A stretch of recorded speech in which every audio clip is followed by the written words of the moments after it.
Hi friends, welcome back to my channel Alina Pets. இந்த வீடியோவில் நம்ம பார்க்க போகிற ரெசிபி ரொம்ப ஸ்பெஷலான ரெசிபி.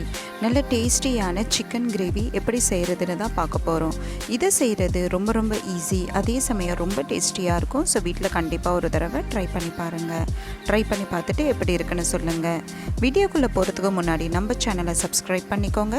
கூடவே இருக்கிற பெல் ஐக்கனை கிளிக் பண்ணிக்கோங்க. வாங்க நல்ல டேஸ்டியான சிக்கன் கிரேவி எப்படி செய்கிறதுன்னு பார்க்கலாம்.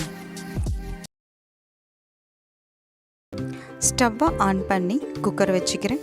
குக்கர் சூடான பிறகு 4 டேபிள் ஸ்பூன் எண்ணெயை சேர்த்துக்கிறேன்.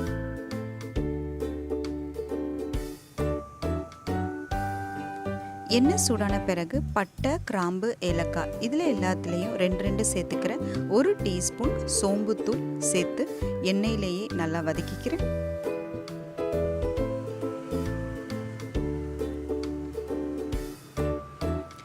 எண்ணெயில் நல்லா வதங்கின பிறகு மீடியம் சைஸான ஒரு பெரிய வெங்காயம் பொடிசாக நறுக்கி இதில் சேர்த்துக்கிறேன்.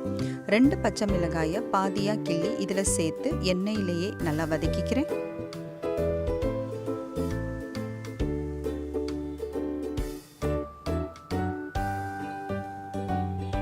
இப்போ பாருங்கள், சேர்த்த வெங்காயம் நல்லா வதங்கின பிறகு 2 டேபிள் ஸ்பூன் இஞ்சி பூண்டு விழுதை சேர்த்து பச்சை வாசனை போகிற வரைக்கும் எண்ணெயிலேயே நல்லா வதக்கிக்கிறேன்.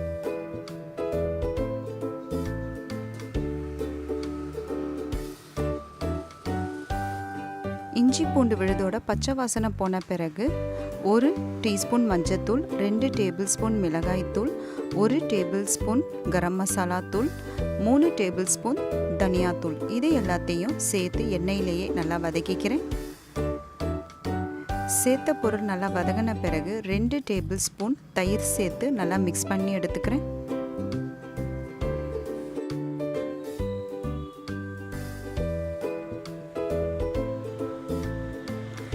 நல்லா மிக்ஸ் பண்ண பிறகு மீடியம் சைஸான 2 தக்காளியை நல்லா ஃபைன் பேஸ்ட்டாக அரைச்சி நான் இதில் சேர்த்துக்கிறேன்.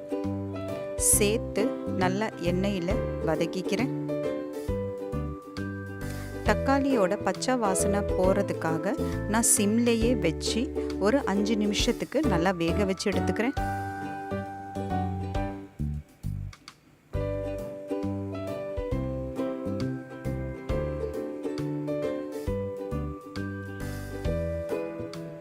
இப்போ பாருங்கள், சேர்த்த தக்காளி எல்லாமே பேஸ்ட் எல்லாமே நல்லா மிக்ஸ் ஆகிடுச்சு. ஸோ நான் இப்போது 1/2 கிலோ சிக்கனை க்ளீன் பண்ணி வாஷ் பண்ணி வச்சுருக்கேன். அந்த சிக்கன் பீசஸை நான் இதில் சேர்த்துக்கிறேன்.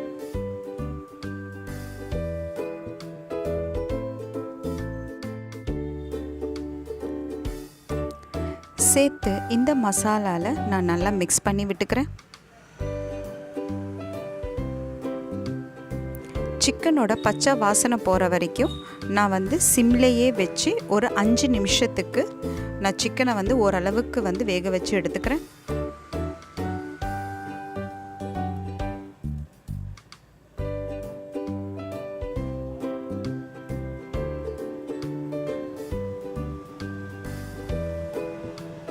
இப்போ பாருங்கள், ஓரளவுக்கு மிக்ஸ் ஆகிடுச்சு. இப்போ நான் 1 கப்பு தண்ணியை சேர்த்து தேவையான அளவு உப்பை சேர்த்து நல்லா மிக்ஸ் பண்ணி விட்டுக்கிறேன்.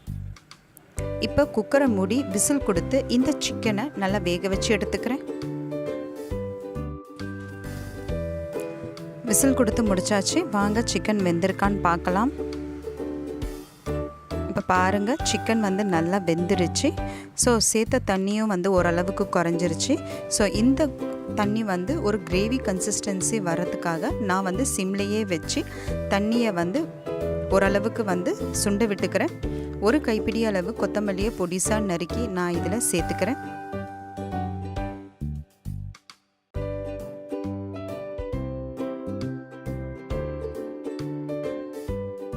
இப்போ பாருங்கள், சேர்த்த தண்ணி எல்லாமே குறைஞ்சிருச்சு. ஸோ ஓரளவுக்கு செமி கிரேவி கன்சிஸ்டன்சிக்கு வந்துடுச்சு. ஸோ இதுதான் கரெக்டான பதம். இப்போ நான் ஸ்டவ்வை ஆஃப் பண்ணிடுறேன். அவ்வளோதாங்க, நல்ல சுவையான மணமான சிக்கன் கிரேவி தயார்.